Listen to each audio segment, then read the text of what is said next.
السلام علیکم ورحمۃ اللہ وبرکاتہ نحمده ونصلی علی رسولہ الکریم اما بعد۔ آج کا سبق سن لیجئے۔ آج کے سبق کی سرخی ہے حضور صلی اللہ علیہ وسلم کے خاندان کی سیرت پارٹ 2۔ اب یہ مطلب جو تھے مدینہ منورہ آئے، لوگوں سے پوچھا کہ ابھی سلمہ کا مکان کہاں ہے، میرا بھتیجا بھی یہاں پر ہے، وہ کہاں ہے؟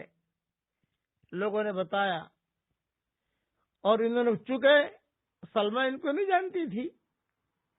عبد المطلب تو بہت چھوٹے تھے کہ ان کے خاندان کا ہے، تو انہوں نے کہا کہ ابھی میں لینے آیا ہوں مکہ مکرمہ سے، تو میرے ساتھ چلو۔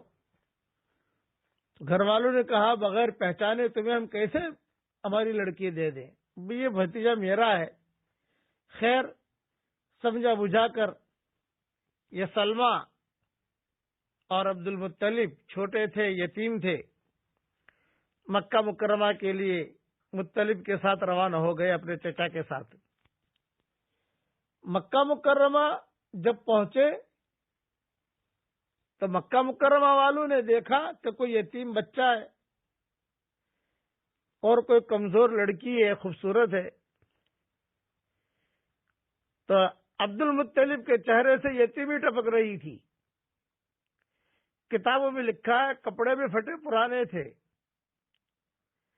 اور جو لڑکی تھی سلمہ یعنی عبد المطلب کی والدہ، ان کے کپڑے بھی پھٹے پرانے۔ اور مطلب جو چچا تھے عبد المطلب کے، یہ خاندانی رئیس یعنی خاندانی لوگ تھے، قریش کے بڑے لوگوں میں تھے۔ تو لوگوں نے پوچھا کون ہے یہ لڑکی، کون ہے؟ تو انہیں شرم آئی کہ بھتیجا کہوں۔ ایک بھی یہ میری باندی ہے، یہ میرا غلام ہے، بڑا ہو کر غلام بنے گا، یہ اعلان کیا مکہ میں۔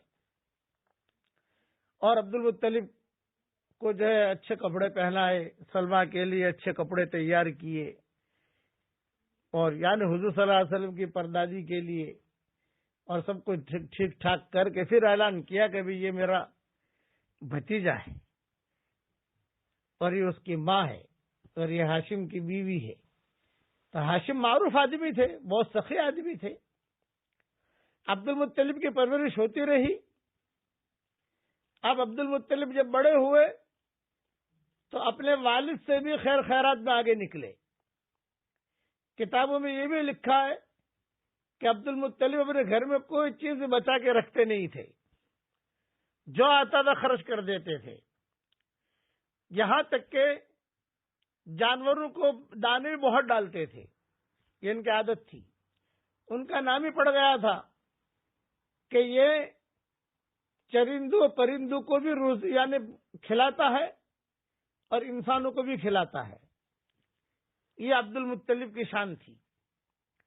اب عبد المطلب بڑے ہوئے، وجیح آدمی تھے، حسین و جمیل تھے، بہت خوبصورت تھے۔ تو عبد المطلب نے شادی کا ارادہ کیا۔ شادی ہوئی تو ایک لڑکا پیدا ہوا عبد المطلب کا، اس کا نام تھا حارث۔ جب یہ لڑکا پیدا ہوا تو عبد المطلب کو بہت خوشی ہوئی، لیکن رات میں کچھ وقت کے لیے گھر میں جاتے تھے اور حتیم میں یہ سوئے رہتے تھے عبد المطلب۔ تو حتیم میں انہوں نے ایک عجیب خواب دیکھا۔ بقیہ تفصیل کل پوری کروں گا انشاءاللہ۔ یہ ساری تفصیل میری کتاب بکھرے موتی جلد 13 میں دیکھ لی جائے، اور اوپر کے حوالے وہاں ہیں۔ اب پڑھ لیجئے میرے ساتھ۔ یا ذا الجلال والاکرام، یا ذا الجلال والاکرام، یا ذا الجلال والاکرام۔ اس کے پڑھنے کے بعد جو دعا مانگی جاتی ہے، دعا اللہ تعالیٰ قبول کرتے ہیں۔